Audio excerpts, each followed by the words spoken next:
Now we should analyze our own self, the various types of bodies what we have, or the components of ourselves.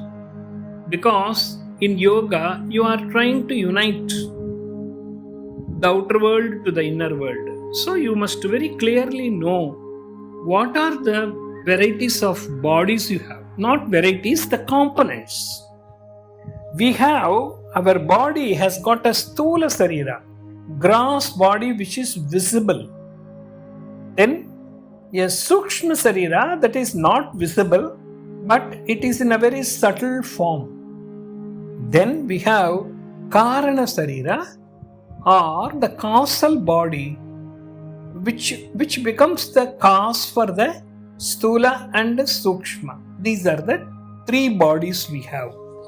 What is sthula sarira? Sthula sarira is the gross body, what we see. They are made of 5 elements of the Mahabhutas, 5 elements, namely space, earth, water, fire, air. These are the 5 things with which the whole sthula sarira is made.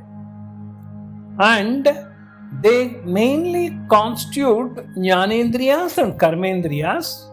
Jnanendriya are the indriyas that bring experience of the world, namely eating, touching,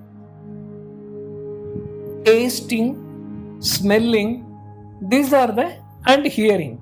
These are the jnanendriyas with which one experiences the world. Okay? Then comes action.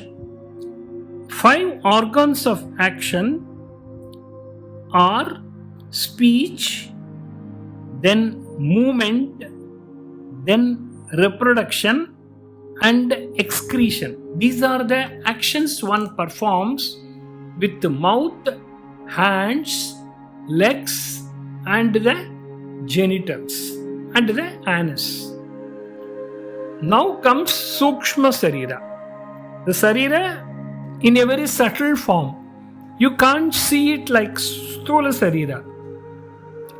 They act with the very sukshma aspect of the Panchabhutas.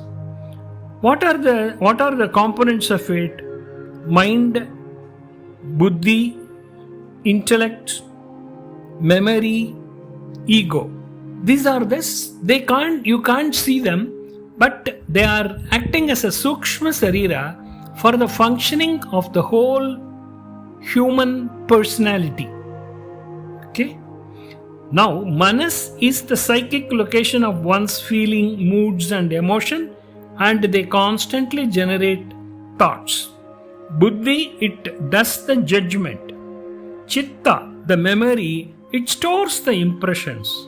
Ahankara is the sense of I-ness, bringing the doership. All these 4 put together, they make the sthula sukshma sarira, and they interact with the sthula sarira for the desired results. And they act on the 5 pranas, pancha prana, prana, apana, samana, udana, vyana. They are the 5 aspects of the movements of the energy and the way in which the energy is manipulated in the body. Upward movement, downward movement, all over distribution, digestion, all these things are the functions of the 5 pranas. Then comes nadis and chakras, which we will see at a different talk. Karana sarira is the causal body, and because of Karana sarira only the sthula sarira has come out. It is the cause of the subtle and gross bodies. It is the Prakriti in Sankhya and Atman in Vedanta. Karana sarira is that which continues after the other bodies leave, and it contains the seed for a new life in a new body. For all the things that we do, good and bad, they get stored in the Karana sarira and act as the agents for creating the future bodies.